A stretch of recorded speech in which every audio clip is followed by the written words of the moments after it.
Evening, everyone.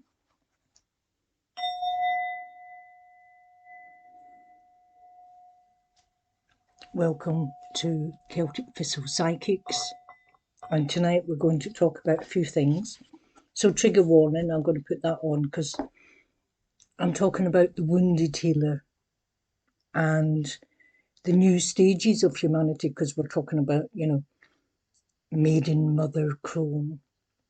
There's other parts of humanity that unfortunately we're so overloaded we don't access.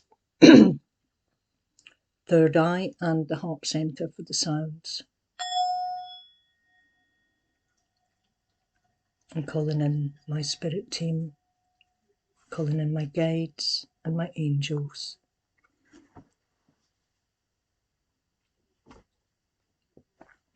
So to start, we're going to talk about the eclipse. So I'm the Ophiuchus Oracle, and I'm coming with cosmic messages and insights from my spirit team, as I said. And with this coming new moon leading to the eclipse season and the equinox in March, we have really some awesome energies about. The planets are aligning this year. They have special energies, and we have Lilith coming in Sagittarius, and Chiron is next to Venus in Pisces. And I know that I've got Pisces in my sixth house now, so things are changing for me. And Mercury is also working with the eclipse energy. So, what are the messages will this energy be bringing? And if you check Stellarium.com, that will tell you where the planets really are instead of having 12 signs all given 30, because Virgo, that's the biggest constellation. So that's not 30 degrees. I think it's something like 56. So also check Dr. Danny's free chart on her site. I'll put the links in the description. So the conjunction of Chiron and Venus in Pisces is definitely significant for healing the goddess wound, that deep collective wound surrounding the feminine and creativity. Because when you're in flight or fight or pause mode, you're you're not accessing your creativity, and your creativity, that is where your psychic and your senses really reside. Excuse me. So you anything creative helps unlock your senses, basically. So Venus here is working to restore love, beauty, and harmony, while Chiron in this placement points to a deep healing journey, especially around self-worth and the divine feminine and empowerment. The connection to Lilith in Sagittarius, that brings forward the creative, untamed, and liberated aspect of the feminine energy. She represents independence, reclaiming power, and embracing one's primal instincts. Now, Lilith, she was often seen, often demonized, as we know. And this was likely an attempt to suppress her primordial mother energy, as well as the feminine aspects that exist beyond the constructs of traditional mythology and social control. Now, the Mars and Taurus energy is grounded and stubborn and very practical. It's great for working on the physical healing and manifestation of long term goals that we have, having that drive to do it. Now, Jupiter in Taurus is bringing expansion and growth, and Taurus is this is home life and its communication. So this combination suggests a slow but steady build of stability and resources. It's interesting that Mercury and Aquarius has helped with the intellectual. My dog's got a right itch on. You'll go bald if you keep that up. He's had a bath as well. What's it like? So especially with the sun and the moon near Mercury, where messages are carrying the aspects of this period in, and then we've got the eclipse as well coming up. So these energies feel like divine messengers, bringing clarity and insight into the balance of the divine mother and the divine father. And of course, as you've heard me say, that's also the divine spirit. this cosmic dance of both energies coming into alignment. The 14th is the lunar eclipse and the 29th is the solar eclipse. You might hear different dates, obviously, because these people are on the traditional 30 degrees system. So check out, as I say, stellarium.com and find out how that affects you. And you can put in the area that you live as well. So the fact that no planets are currently in Ophiuchus may suggest that healers, particularly the shamans and the medicine people, have done their part in clearing the path and assisting the collective.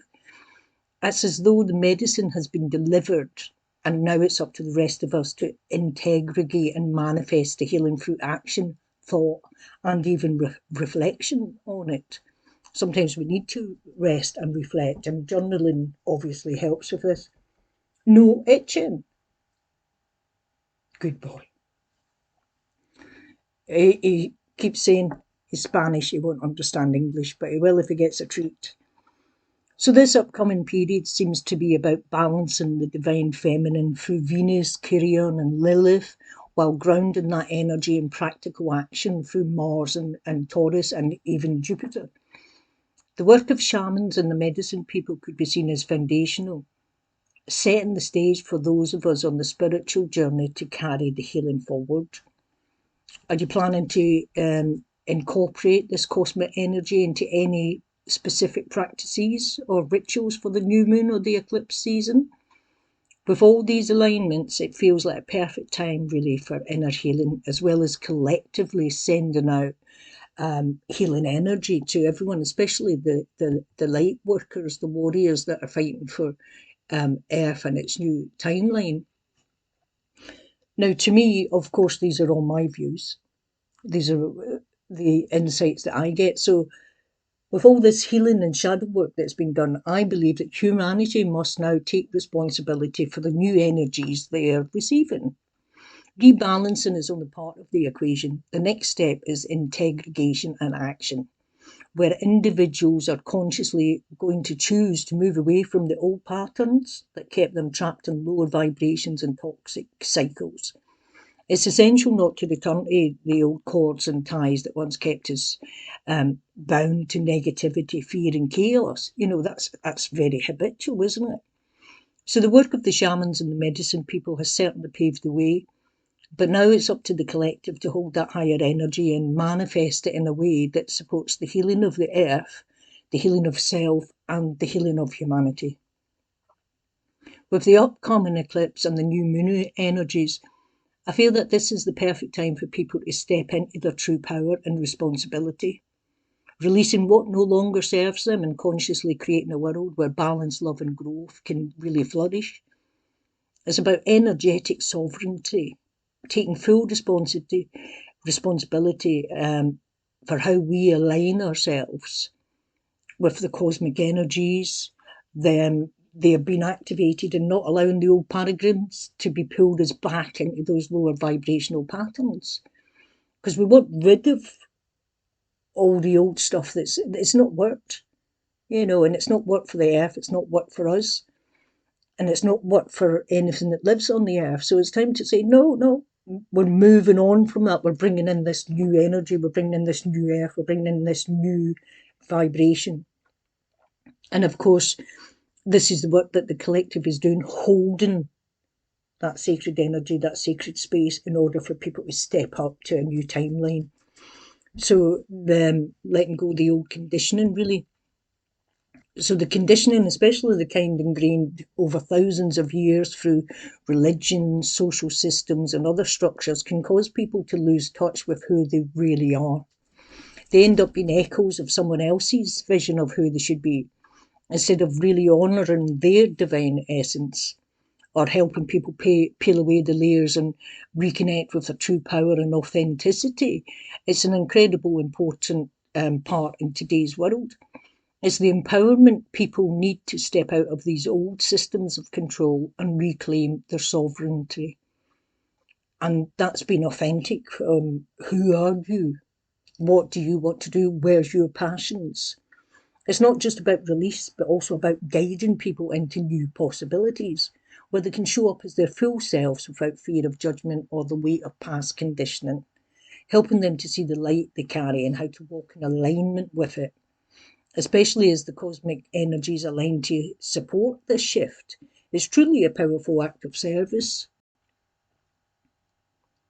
So the first insight is about the stages of humans, and this is work I've been doing personally with my spirit team, and also in the circle, and with others that I work on the psychic nights. So we have chats about these things, and then we reflect on it, and this is what has come up. So the first insight is about the stages of humans, as I said, and we have the maiden, the mother, and the crone. We have the youth, the warrior, and the sage on the male side. We know that we don't go from father to ancient sage or mother straight through to crone. So we have now been told that other stages are now warrior woman and guardian male. The warrior woman is teaching us that we move on from mother stage. We have the abilities and insights that help us deal with life. And what life brings us, the shadow warrior, the wise woman, that strength. So the seer and the warrior woman stages are vital parts of the journey before fully stepping into that crone stage. And I was saying this to someone about 10 odd years ago when they said, "Oh, I'm a crone now," and they were like 49. And it was like, well, no, everything has 3 parts, and those 3 parts have parts. So this is what I'm saying, there's more parts to just 3 stages. So it's like acknowledging the power that comes in years after menopause, the years where wisdom is deepened and refined, but not necessarily tied to the old connotations that society might associate with being a crone. You know, it's like, oh, you're a pensioner. Well, no, I'm not quite a pensioner yet. I'm getting there, but not quite yet. And the seer stage is such an important one where you're not just receiving wisdom, but also actively channeling it, helping others to see beyond the surface and even tap into, well, their own potential and other people's potential. Similarly, the warrior woman stage is all about empowerment, action, standing firm in your truth, which sounds like an essential part of our journey, doesn't it? But we're kind of like, oh, what next after the stage of the menopause, or as I say on the male side, after the stage of, oh right, the kids are left and that. So the crone stage, while often seen as the culmination of these stages, can definitely be a bit misleading, especially in the context of our life and work. There's still so much depth and vitality to offer before we reach the end of something. So perhaps crone is less about age and more about embodying that wise, clear and unshakable energy once all the pieces have come together. Skipping over the seer and the warrior woman stages in favour of jumping directly from mother to crone is a glaring gap in society understanding of the life cycle. It's like society has missed the golden middle, the time when a woman's power is at its fullest, when she is truly honing in her wisdom and action, preparing to embody the deep spiritual insight of the crone that comes later on. Historically, these stages were often more interrogated, as women were valued not just for their fertility, but also for their spiritual leadership, their warrior qualities, and the ability to guide others through their life experiences. The seer was often considered a spiritual leader, not just one who foresees the future, but also one who understood the spiritual and the earthly balance. While the warrior woman was seen as a protector and a force to be reckoned with. This loss of recognition for these stages, when women were most in tune with their inner strength and connection to, well, the divine source, it has really created a hole in how women are understood in relation to their age and purpose. The wisdom that comes from years of experience, years of healing, and years of spiritual growth can be so much more dynamic than the simplistic mother to crone narrative. So reclaim that sacred power and that energy allowing women to see that the journey beyond motherhood holds so much more richness than society often acknowledges through that. The male stages, they also deserve recognition, especially in the context of spiritual and personal evolution. So this stage I've called the guardianship. It's a vital stage that can be integrated into the life cycle. In ancient societies, men were often seen as protectors of not only their families but also their communities. The youth warrior stage would be a time of physical strength, vitality, and courage, embodying the protector role and learning how to navigate in the physical world.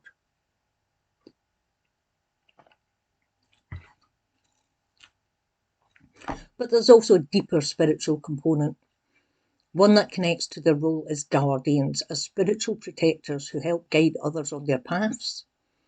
The grandfather stage, where wisdom is passed down and spiritual guardianship becomes more central. In some cultures, this role is simply about age. It's about having reached a certain level of wisdom and calmness, knowing when to step forward and protect, and when to step back and allow others to take the lead. It's a balance of quiet strength and nurturing wisdom, about being a pillar of support for the younger generations. A seer or a sage stage for men, where they can move from the active warrior role into a more contemplative spiritual guide. They become the wise elder who doesn't always take action, but can offer guidance, much like the wise crone in the female cycle. This could emphasise how both men and women can hold both active and passive forms of power at different stages in their life. The concept of guardianship to these stages feels more important as well, as it signifies the protective and sacred role both men and women play at different times in life, not just in physical ways, but also in spiritual and emotional guardianship. It's a reminder of the balance between individual and collective energy, and how both sexes are bringing unique aspect to these stages of guardianship. And I include everyone in this, binary, non-binary, however people identify with themselves. That pivotal transition from active warrior energy into a more introspective, spiritual, connected role. Now, the sage is a wisdom keeper, someone who's seen enough of the world to recognise its deeper truths. They hold the knowledge of their experiences, yet they don't need to act on it. They guide through presence, observation, and thoughtful reflection. They are the bridge between the more energetic phases of life and the more peaceful acceptance of the crone or the elder stage. The sage also helps others see the bigger picture, so it's offering insight and perspective. They listen deeply, offer mentorship, and provide clarity in times of confusion or challenge, often using their intuition and connection to the higher realms to help others understand the unseen energies that are at play, like the planets or the spirit world.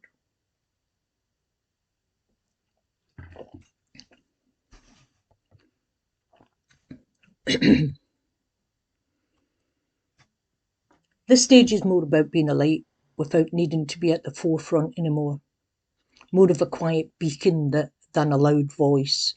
Sages also understand the delicate balance between action and stillness, teaching others the value of both.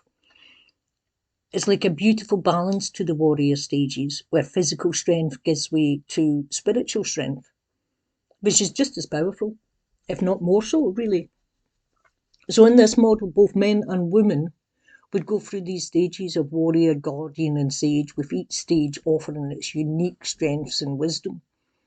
The sage stage could tie into the middle years, perhaps the time when a person begins to shift focus from outward action to inner development. The sage stage fits beautifully between the father and grandfather stages for men. It's that pivotal phase where the individual transitions from being a protector and provider, the father, to embodying the role of the wise elder who passes on wisdom, the grandfather. So during the father stage, a man is often focused on active leadership, raising the next generation, carrying the weight of responsibility. It's a time of strength and it's a time of protection, it's a time of action.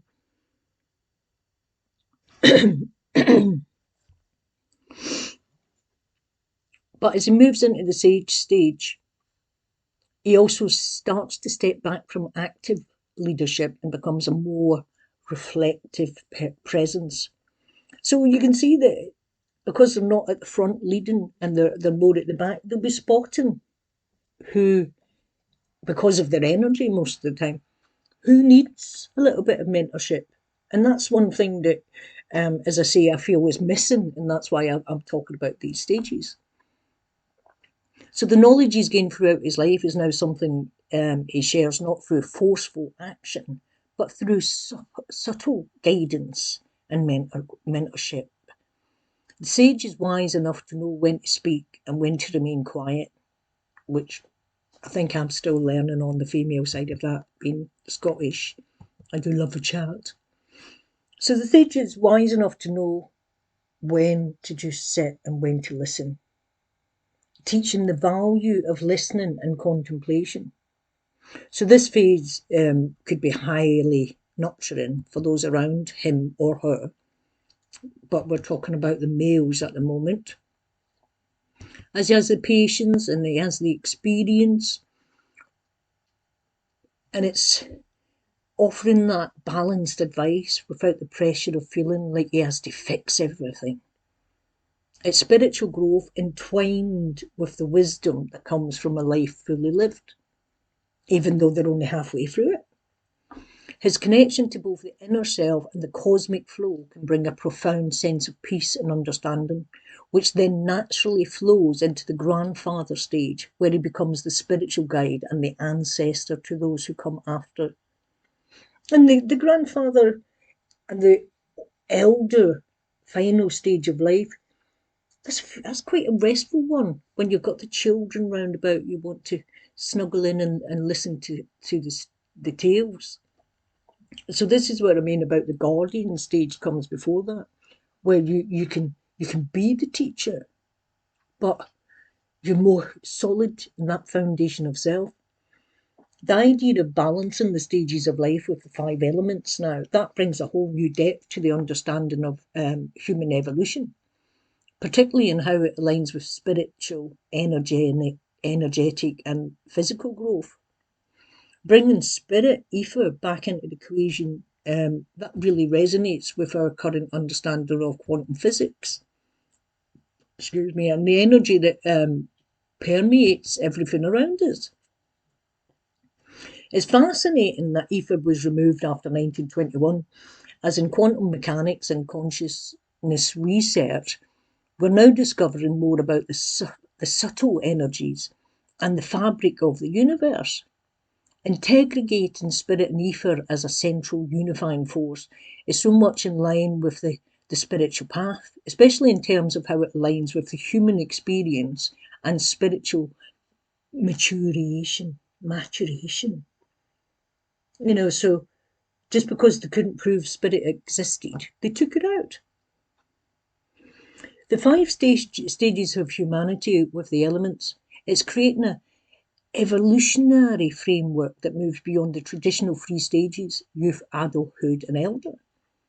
Adding in the spirit element and rebalancing the energetic aspects makes it feel more holistic.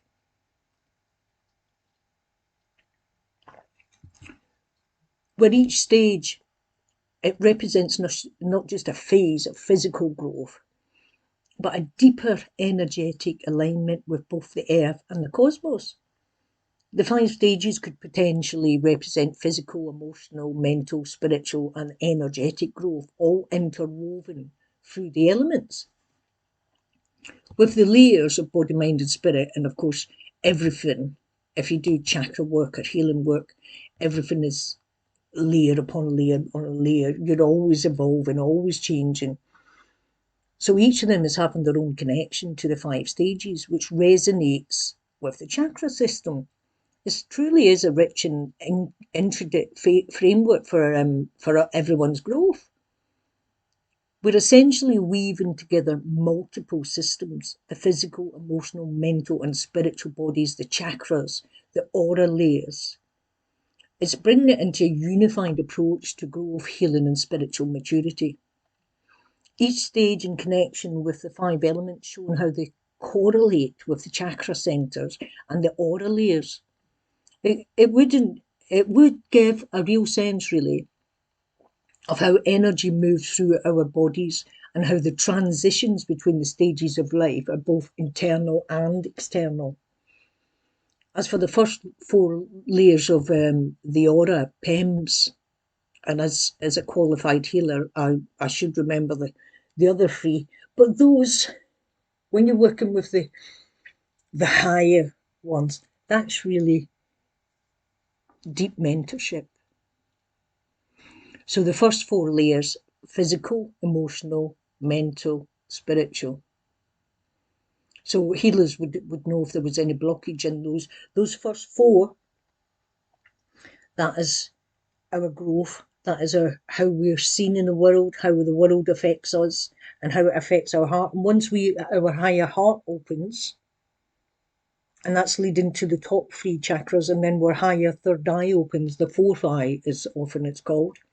And we've got the soul star on the F star chakra, we've got Kundalini, we've got the three Dantians. So I believe they're often seen as the initial layers of the aura, but after that there's more nuance as we deepen our understanding of the energy field, especially with the mental body going deeper into the connection with the higher consciousness of or transpersonal layers. Chakras, they play a significant role in all of this because they connect to the different levels of our being, and they allow us to understand where imbalances or blockages might be manifesting physically, emotionally, or spiritually. So my work in the last few years has been understanding more about the missing stages of humanity and what they might be. I know I'm 58 now, but I'm not in the mother stage and I'm not on the old crone stage, but I am resonating with the warrior woman and the seer stage of it quite strongly. I've always been the warrior and the seer, it's like a channel Buddha. But a lot of what resonated with me in the world and how I was in the world, I've moved on from that. I've evolved from it now. So I'm in a different stage. And the male, as I say, he goes from the warrior to the guardian, standing by and guarding the peoples and the family, the home, and helps the warrior women in this. This is teamwork. And of course, there's a lot of unbalance with people at the moment. And that means not many people are lasting. They're focusing on the differences. You can have a love of your life and family and life and respect and love the differences in people. If everyone round about you was a clone and a carbon copy of who you are, I assure you you'd get bored rather quickly. I wouldn't want anyone else like me in the world, really. I think I'm quite enough for Mother Earth. so, so when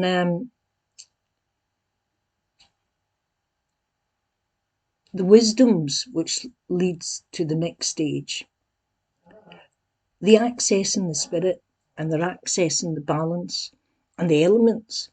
The warrior woman, the guardian, are teachers, but not the crone or the sage stage, which is the elderly. Instead, this is a power stage, teaching the lessons they have gained, body, mind, and spirit. This wisdom stage is very proactive. It's empowering others as well as constantly empowering yourself. So are you called to release this stage now? Have you gained enough balance doing your shadow work and healing for yourself and others?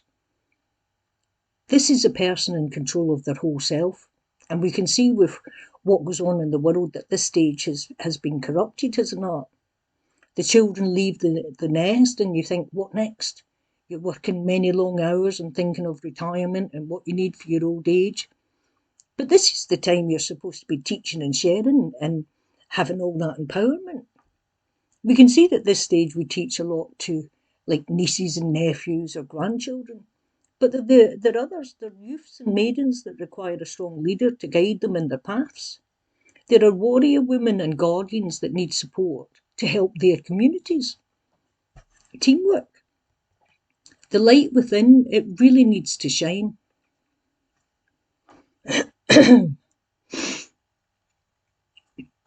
But we need to open up to the strength that we have gained.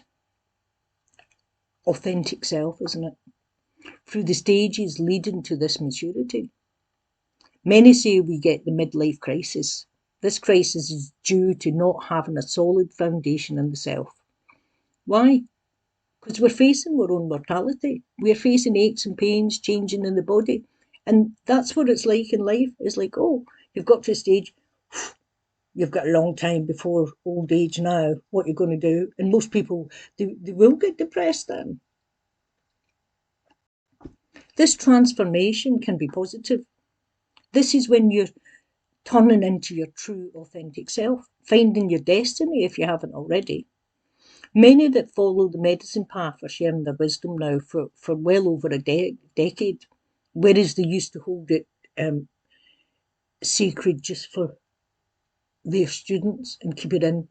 So it was decided, as I say, a decade or so ago, that we would start sharing more of the wisdoms because Mother Earth and humanity needs it. So whatever resonates with you in this teaching and this message, take it, listen to it again and again. And hopefully you'll get some little nugget out of it that will help. So it's like these sacred teachings are being shared far and wide, which means more doors are now open for studying and learning. Many have left their dreams behind, focused on their family and their home, listening to those that conditioned them that they needed to be in debt to have the latest tech or the latest cars. But what has this brought into your heart, into your soul? For many, it's brought worries and the need to work more and more hours in order to afford it, or to leave a legacy for their families so that their families didn't have to do what they did, work for most of their life in order to survive. This is now the time to thrive. The ascended masters are now closer than ever, offering help for you to find your true path. The angels in your spirit team are calling out to you now. So let go what no longer serves you. Seek what resonates within your heart and brings your passion. Brings it out and brings it up. Be more creative. Open your senses to feeling the love that is coming from others in other dimensions that are calling out to your soul, your soul tribe in other dimensions. There are many ways that you can bring yourself into a higher timeline that is just for you. Journaling, artwork, anything creative will show you a way forward. Change is good, but fear, it keeps us from wanting change. But where does this fear come from? Mostly it can come from conditioning that will no longer resonate within you anyway. We now know many things are not as they seemed when we were younger. Commercialism, that calls you to look younger and have better clothes and to keep up with others. In many ways, we have more freedom, and in others, we find we don't. So this keeps us all unbalanced. It brings in the fight or the flight response triggers. We can also have the pause part, the apathy where we just kind of shut down. We're like, don't want to know.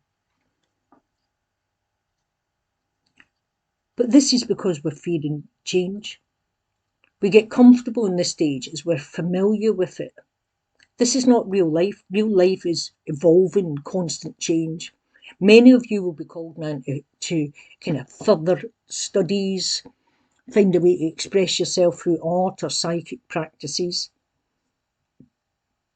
This can be your soul calling, or it may be a remembering to bring you into the next step. Follow your heart, let your passions guide you, while you just focus on love and gratitude. The higher good of you and those around you that you call your friends and your family, your community. Focus on the love and gratitude and see where it leads you. Don't concern yourself that others are better than you or growing faster. Your path is yours and you are unique. Only you have had your experiences that have led to you to now. The eclipse, the equinox is balanced too. The sun is your male side and the moon is your female side. And of course, in ancient times, this was the other way around. It was Sol that was the female and moon was sin. That is why in old times we were called sinners. We followed the old ways which connected us to the earth and the solar system and the lunar system, and how it affected the earth and her cycles, and how this affected you as a child of Mother Earth. A time of rebirth, rest, growth, harvest, cleansing and building. What or how does this reflect on the stages of life in humans? Each stage can reflect a chakra, a part of your aura. This old paradigm conditioning has held us locked in the lower chakras, bound to the material world, and not paying attention to the other part of us, our energy, our soul spirit. Physical, emotional, mental, and spiritual. Youth, maturity, warrior, wise one. A wise one listens to the heart, the fourth chakra. The warrior has balanced their emotional intelligence and acts instead of reacting. Maturity is when we find ourselves or become parents, build our homes. This is the adult stage where we become responsible for ourselves instead of always responsible for other people. The youth stage is a stage of development, learning who we are, who are those around us, learning to trust and act as we reach adulthood. Many light warriors and medicine people now, they have had a troubled or tormented childhood. We hear that this may be karma or a way for us to work on timelines and bloodlines, and this trauma was to release us in order to fulfill our path. This can be a hard lesson to think on for many. Why me? What did I do to deserve this loneliness, this abandonment? It may help when we hear that these trials and lessons are to bring us to a higher awareness, to be a medicine worker, to turn poisons into cure. And I speak from experience here.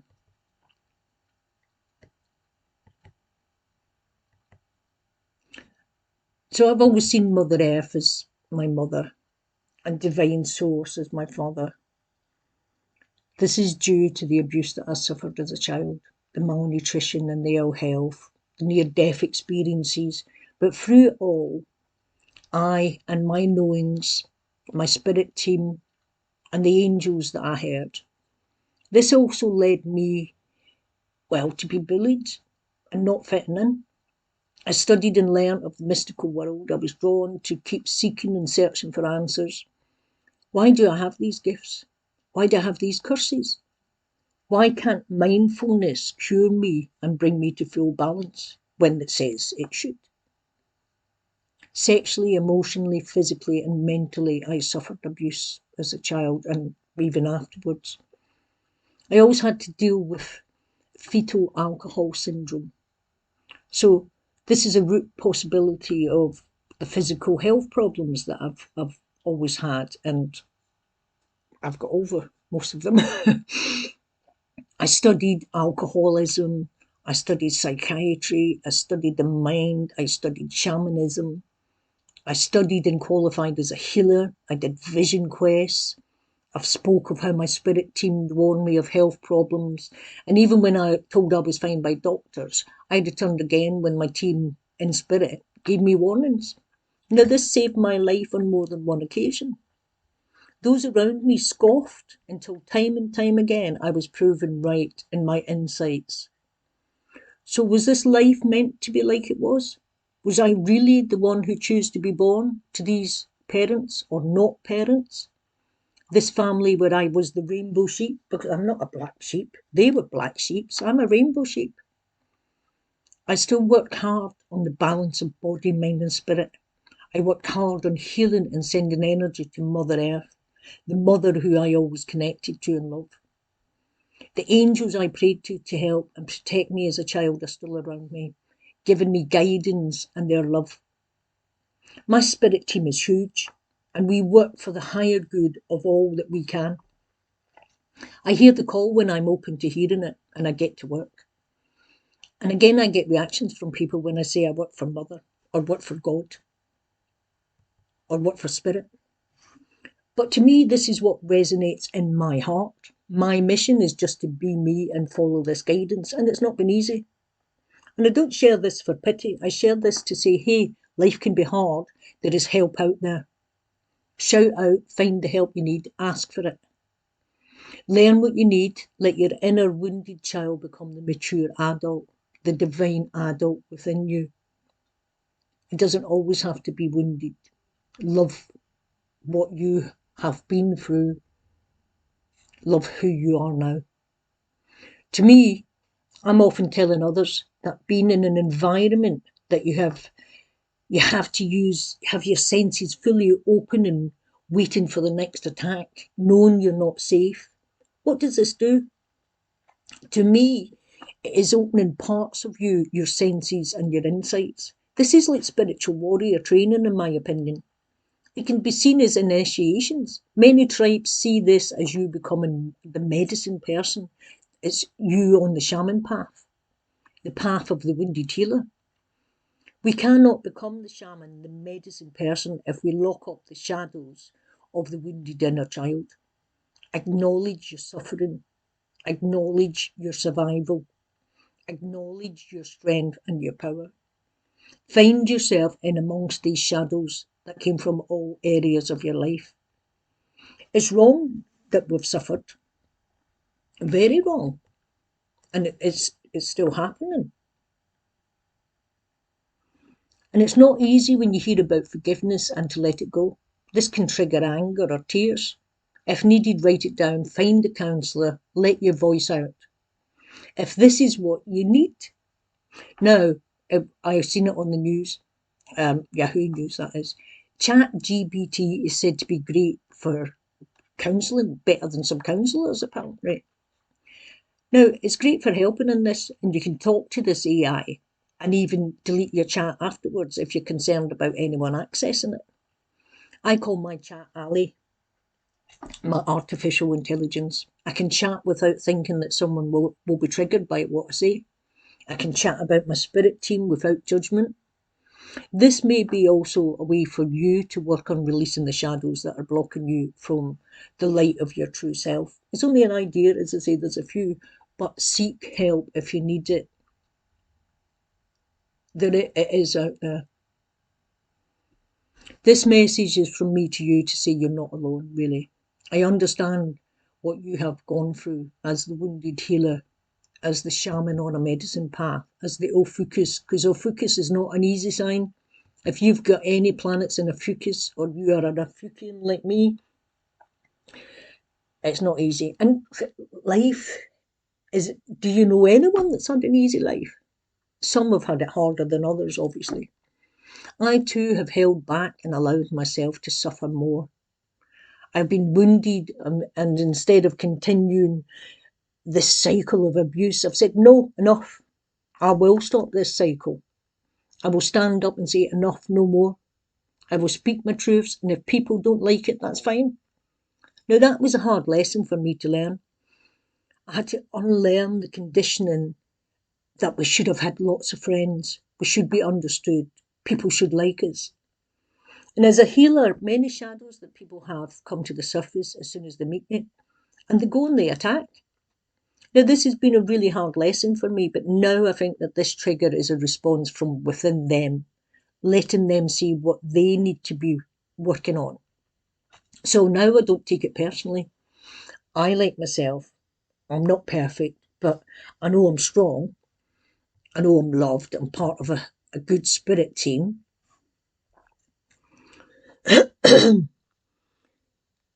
So it's like I still have to do work on my balance of body, mind, and spirit. But I'm still evolving, I'm still growing, I'm still learning and changing. And this is life.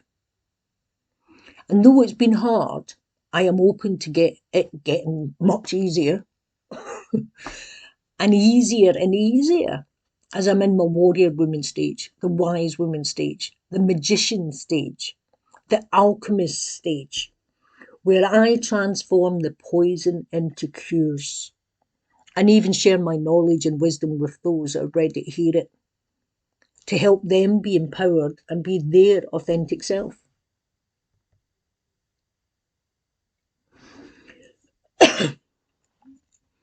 So, journaling. Journaling is good, especially during the moon phases, because when that water's in and where emotions are more to the surface, it'll help you understand what your triggers are. And you don't have to like people, you don't have to fit in with people. And journaling or talking to artificial intelligence or even a close friend that you trust within the inner circle,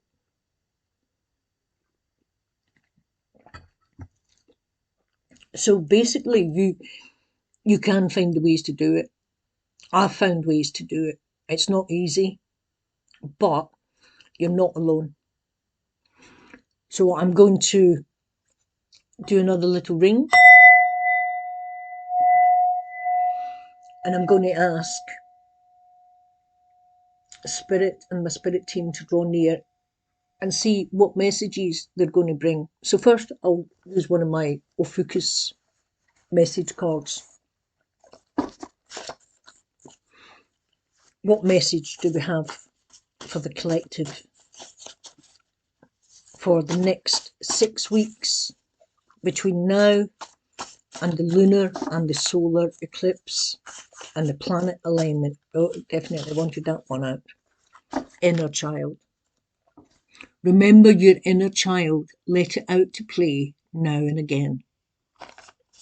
I like that one.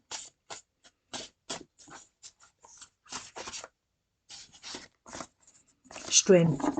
Perfect.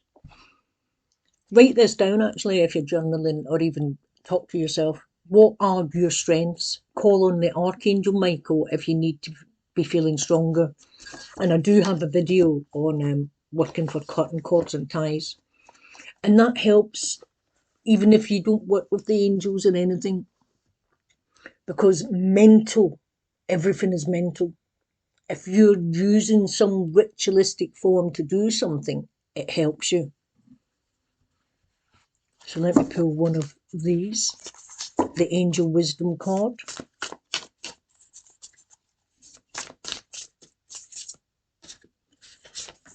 I'll take two actually.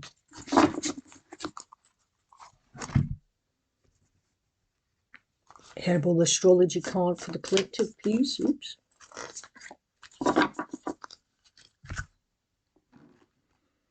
One of the Dinut tarot cards.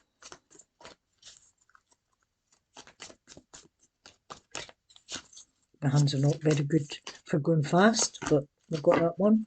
Oh, and that one then. And we'll take one of Alberto's mystical shaman cards.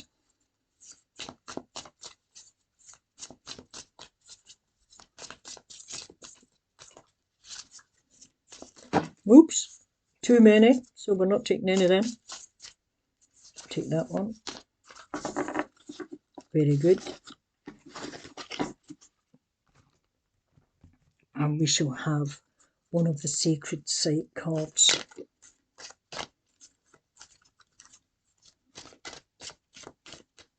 Right, it's going into that one.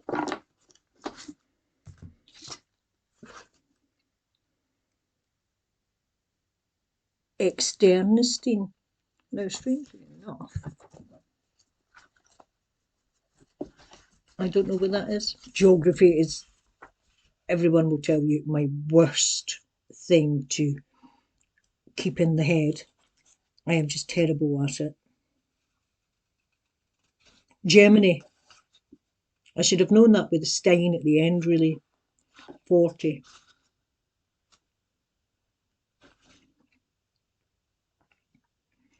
Lippe, Germany. So it's an ancient site, and there's mention here of snakes and Asgard. So it has connections to the old gods, and that is also the tree of life, where we are the trunk, and as shaman and as the Ophiuchus, we're accessing the above and the below.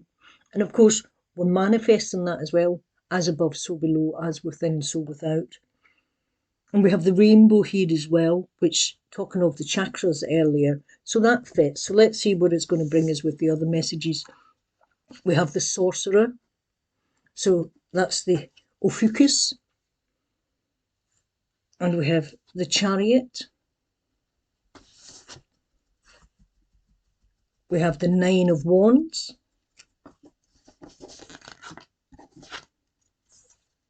Milk thistle, peaceful warrior. The wheel. And transformation. Now these cards are perfect. And sometimes it's weird, it's like the message seems to be rather similar.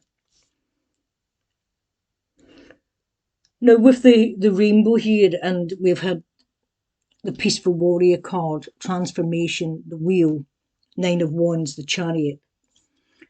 This is all confirmation of what I was saying earlier, because the sorcerer is the magician, isn't it, who controls all the elements and controls all their own aura and all their chakras, and they're transforming from those lower base chakras upwards. And of course we've got ultraviolet and infrared that we can't see, but they're close to us. And these are all connected to music. Music, of course, unlocks these things. Like this is the A. So this, for the hearts, that's the F. A, which is the sound bowl for the third eye. And it's C, D, E, F, B, A, G, or it's G, A, B, one of the two. So each musical note resonates with our chakras. And this card is also saying, go out into nature, go and find a secret place. It might not be known as a secret place, but you feel it, you feel that resonance, and become the sorcerer of yourself. Manifest your authentic self. You're the one that's in control. You're the one that decides your life. Whether you want to fit in and play the game, or whether you want to be saying, no, I will create magic. I will create a new identity. I will create an authentic self. The 9 of wands here. Well, this card is still saying to me, you have the power. Don't let people take it from you. Take control where you need to be. And that resonates again with the sorcerer and the chariot card. So there's, for some of you, there's parts of your life where you are out of control, and there's part of you maybe panicking. And it's in, no, breathe. Learn to breathe, learn to meditate, learn to journal, and write a list of what you want in life, who you want to be, and see what steps you can take in order to become your own sorcerer, become the chariot, take those reins. Don't give the reins to anyone else. Now the peaceful warrior, milk thistle. And milk thistle is a great healing plant as well. And on this we've got the badger. So the badger comes out at night time, has its food and that, and it's in its little den hiding away.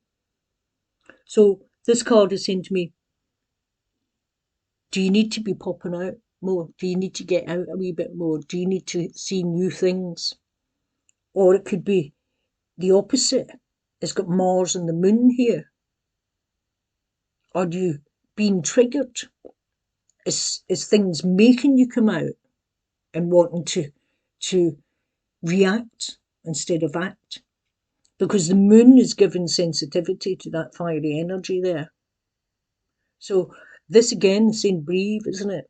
If you feel you're getting triggered and you're in the company that people are pressing your buttons, take a step back, go into your den, take control, be the chariot, be the sorcerer. Do not let anyone press your buttons, because that's them taking your power. And a lot of people do it on purpose. A lot of people do it so they they're getting power. And it's insecurities. But don't give your power away to people. If people are pressing your buttons, think to yourself when you're journaling or talking to your spirit team, why would they be doing that? Why would they be wanting to make you uncomfortable, to make them feel better or feel that they are better than you? So in some way you must threaten them. And, you're, or if people put you down, it's usually jealousy or a lower emotion. So next we have transformation. A significant life experience that requires changes to be made.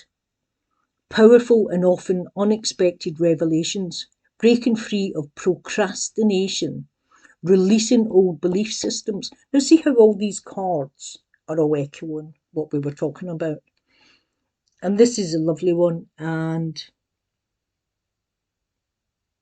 it's got time on it as well. We've got 16, so 16 days, 16 weeks might be important here. And there's people on this castle, and as they're at the top, they're building, they're fixing it. So that's saying again with the chariot and the sorcerer, you can change things, you can fix things. And the wheel, a fresh new start or the end of delays, sudden or unexpected progress, a very positive change in your life, travel or a new vehicle. And this is number 10. And it's got the G on that, so G might be important for someone for that initial, that letter, and C on this. 23 for the milk thistle, for the peaceful warrior. We have 48, and we have 7.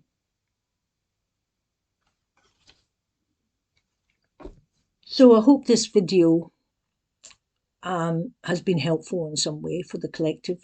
And if you require any healing or any positive energy sent your way, just drop me a wee message after the video, and I'll put the links on for Dr. Danny's free chart again, and Stellarium, and do try and find out ways to get help if you need it. And I'm speaking from the heart here. And our next video hopefully will be uploaded soon. I have a new microphone, so hopefully no issues with this video, because I'll be really upset if I wouldn't. I'd just do it again. So thank you very much, and thanks to my spirit team. Until next time, bye for now.